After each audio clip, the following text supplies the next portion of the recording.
जब भरत जी गंधर्व देश पर विजय पाकर उसे दो भागों में बांटकर अपने दोनों पुत्रों को उस गंधर्व देश के दो भागों का राजा बनाकर 5 वर्ष बाद वापस अयोध्या लौट आए। अयोध्या लौटकर उन्होंने श्री राम को गंधर्व देश पर विजय का समाचार सुनाया। समाचार सुनकर श्री राम बहुत प्रसन्न हुए। उसके बाद उन्होंने लक्ष्मण जी की तरफ देखते हुए कहा कि हे लक्ष्मण, तुम्हारे भी ये दो पुत्र अंगद और चंद्रकेतु हैं। मैं इनका भी राज्याभिषेक करना चाहता हूँ। तुम उनके लिए किसी अच्छे देश का चुनाव करो जो विघ्न बाधाओं से रहित हो, जहाँ तुम्हारे दोनों पुत्र आनंद पूर्वक रह सकें। अपने बड़े भ्राता श्री राम जी की बात सुनकर भरत जी ने उत्तर दिया कि कारुपथ नाम का एक सुंदर देश है, जहाँ चारों तरफ सुख शांति विद्यमान है, जहाँ पर किसी भी प्रकार की रोग या व्याधि का भय नहीं है।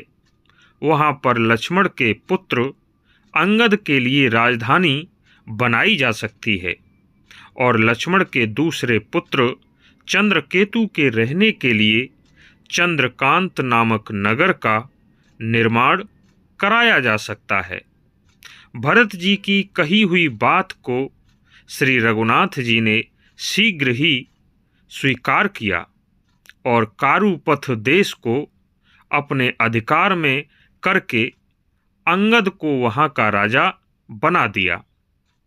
श्री राम ने अंगद के लिए अंगदिया नामक नगर का निर्माण कराया। वह नगर चारों ओर से सुरक्षित भी था।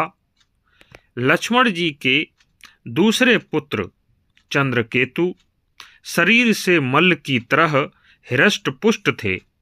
उनके लिए मल्ल देश में चंद्रकांता नाम से विख्यात नगर बसाया गया।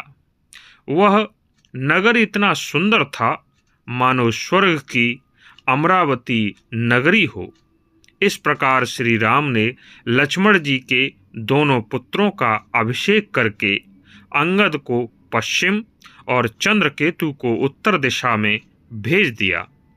अंगद के साथ लक्ष्मण जी गए थे और चंद्रकेतु के सहायक बनकर भरत जी को भेजा गया। लक्ष्मण जी अंगदियापुरी में 1 वर्ष तक रहे थे।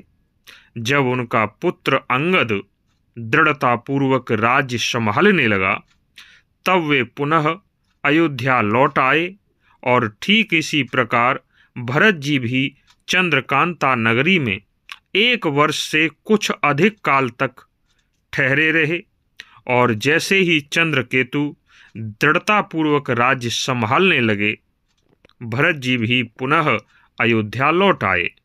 उसके बाद फिर आगे क्या हुआ, यह हम अगले वीडियो में बताएंगे। तब तक के लिए धन्यवाद।